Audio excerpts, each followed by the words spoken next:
Hi, I'm Keith Lonergan. I'm one of the orthopedic surgeons with Steadman Hawkins Clinic of the Carolinas, affiliated with GHS. Today I'd like to talk to you about anterior cruciate ligament injuries of the knee, or ACL injuries.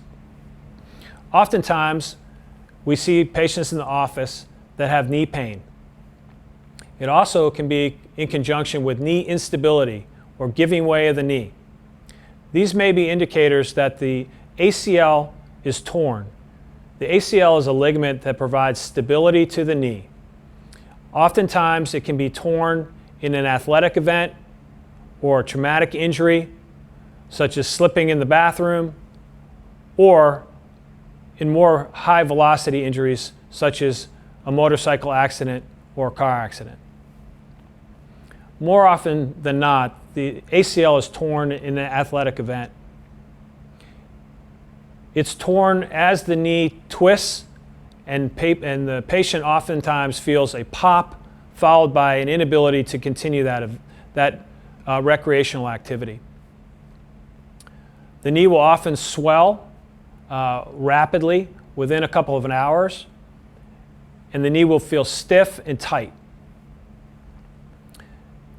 When you present to the office with a knee injury such as an ACL, we will go through an extensive history-taking process to try to determine exactly how the knee was injured, followed by a very thorough knee exam where we can test the knee stability as well as for any associated injuries that may have occurred, such as a cartilage tear within the knee, and then determine whether or not this is an ACL injury that would require surgical intervention. Certainly, most knee injuries that have an ACL that is completely torn in a young, active individual would be an indication to perform what we call an ACL reconstruction. Unfortunately, the native ACL, once it's torn, it does not have the ability to repair itself, and the knee will become unstable, certainly with advanced running, twisting, pivoting maneuvers. When the knee becomes unstable, it oftentimes can lead to further injury to the cartilage surfaces of the knee. In particular, the end of the bone cartilage, called the articular cartilage, as well as the meniscal cartilage, which are the shock-absorbing cartilages of the knee. If we determine on physical exam that the ACL may indeed be torn, we may ask that we provide a service such as an MRI. An MRI is a radiological imaging exam that gains further information about the ligaments and cartilage in the knee. A radiograph or an X-ray would also be taken primarily to determine the bony structures of the knee and make sure there is no fracture or broken bone associated with your knee injury. If you indeed have an ACL injury and you are experiencing knee instability, we would discuss the ACL reconstructive process. As I've mentioned, the torn ACL has no ability to heal. And surgical techniques such as trying to actually sew the torn ACL together have been fraught with problems in the distant past. Over the last several decades, we've learned that an ACL reconstruction is required.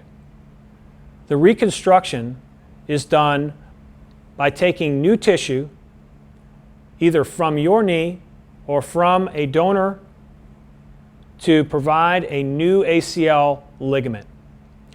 This is what we call a graft. The new ACL graft or new tendon can be placed into the knee where the old ligament was in order to provide stability to the knee and to protect the cartilage.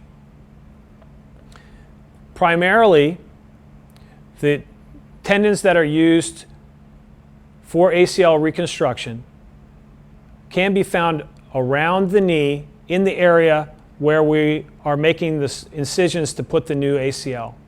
One in particular is called the hamstring graft. We take 2 hamstring tendons from the knee and make them into a new ACL. We also can use a donor tendon, or so-called cadaver tendon, to provide the new ligament. The surgery is generally done in an outpatient basis or just as an overnight stay. The vast majority of this technique for ACL reconstruction is done arthroscopically, or through small incisions around the knee, utilizing a camera and small instrument called a scope. And I'll show you the scope and the camera that we would use.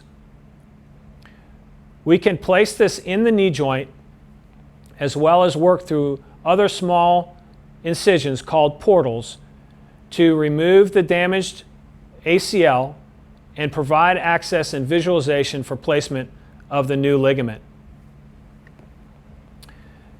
When we place the new ligament in the knee, we have to make small bone tunnels to provide the placement of the new ligament. Once we drill these tunnels into the bone and place the ligament across the knee joint, we can secure it to each side of the knee joint. It goes up through the center of the knee and into the thigh bone to secure it both to the thigh bone and to the shin bone below. After the ligament is secure, it provides stability to the knee so the knee cannot twist or buckle after the rehab process and healing of the new graft has occurred.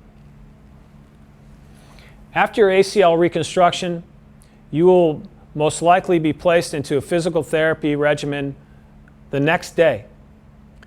The hallmark of the physical therapy regimen initially is to maintain full extension of the knee, which is the straightening of the knee, as well as begin the work of rehabbing the muscles and decreasing the swelling around the knee. You may be on crutches for a couple of weeks and sometimes up to 6 weeks based on any other injury that you may have had with the cartilage that needed to be addressed at the time of surgery. Oftentimes you will be in a brace initially and transition out of a brace as you become stronger and with better motion. It's imperative that a good rehab process be developed and maintained in order to have the optimal result from your ACL surgery. If you feel as though you're having knee pain with instability, giving way of the knee, and or what we call mechanical symptoms such as popping and locking within the knee joint, you may have an ACL tear. If you have any of these symptoms, please don't hesitate to call us and we'd be happy to evaluate you. Thank you for your attention.